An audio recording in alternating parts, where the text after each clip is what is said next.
Bonjour, c'est Boubou Lovers avec vous aujourd'hui pour vous présenter ce qu'on appelle un set de démarrage de Final Fantasy, le jeu de cartes qui va sortir justement d'ici fin du mois, je crois que c'est le 28 ou 27 octobre.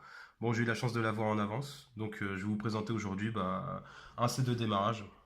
Alors, le set de démarrage en question, il tourne autour de deux aspects que je vais vous présenter.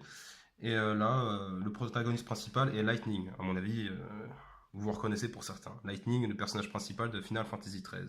Alors, c'est assez sobre, c'est blanc, c'est plutôt joli, mais bon, c'est assez basique. Euh, alors, qu'est-ce qu'il contient? Un deck préconstruit de 50 cartes, un tapis de jeu et un guide de démarrage rapide. Bon, ceux qui ont moins de 13 ans, regardez pas la vidéo, hein, comme c'est dit, hein. Euh, alors, on l'ouvre. Hop, hop, hop. Alors, on va mettre tout ça sur le fameux tapis de jeu. Bon, tapis de jeu, il ne faut pas vous attendre à un tapis en tissu, hein. C'est un tapis papier.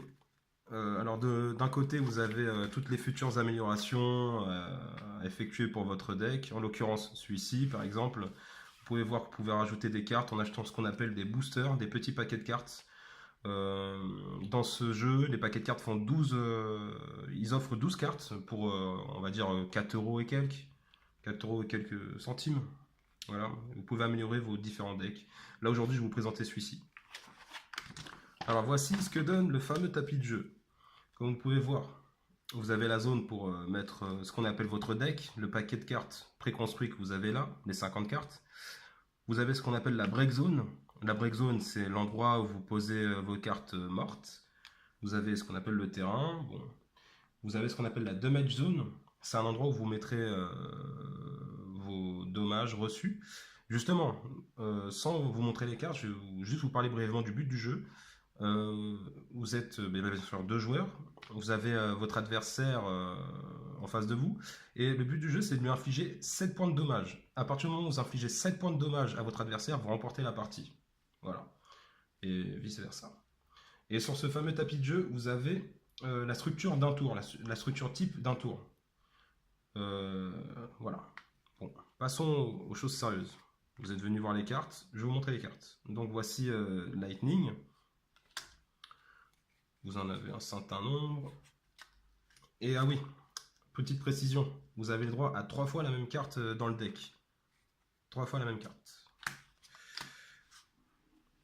Les différentes couleurs que vous voyez ici sont dues justement au fait qu'il y a différents éléments en fait dans le jeu. Différents éléments. Alors les éléments sont au nombre de 8. Vous avez le feu, la glace, la terre, comme indiqué ici, le vent, l'eau, la lumière, les ténèbres. Bon, j'ai peut-être dû en oublier un, mais bon, voilà. Il y a 8 éléments. Là, je vous montre les différentes cartes du deck. Certains doivent reconnaître leur personnage préféré, entre guillemets. Moi, je vais pas vous mentir, personnellement, je ne les connais pas tous. Voilà. Noël. Aude. Et là, voilà. Vous avez aussi ceci, ceci.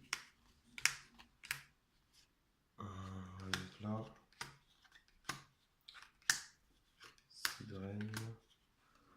Bon, il n'y a plus de place. On va mettre là. Snow. Serra. Un autre chevalier noir. On va le placer ici, par exemple. Voilà. Vous en avez un autre aussi encore. On va le mettre aller par-dessus.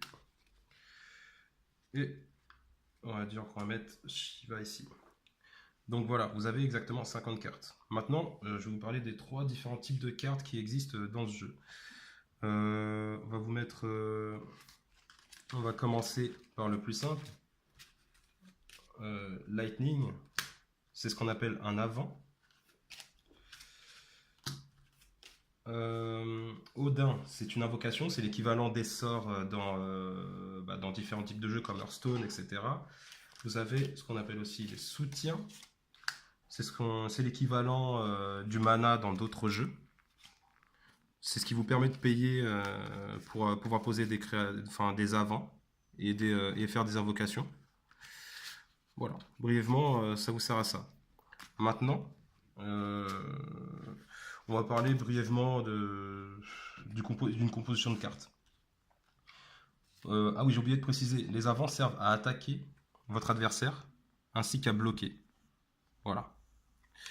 Mais bon, on va pas rentrer dans les détails directs du jeu. Je suis là juste aujourd'hui pour vous présenter le jeu globalement.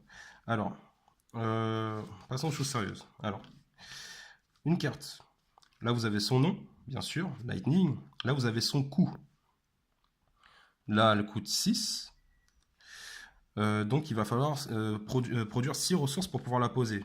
Il faut minimum que durant le paiement de ces ressources, vous ayez une carte de la même couleur que la carte que vous voulez poser. En l'occurrence, là, il faudrait au moins minimum une carte de cette couleur, c'est-à-dire violette, dans le paiement pour pouvoir poser Lightning.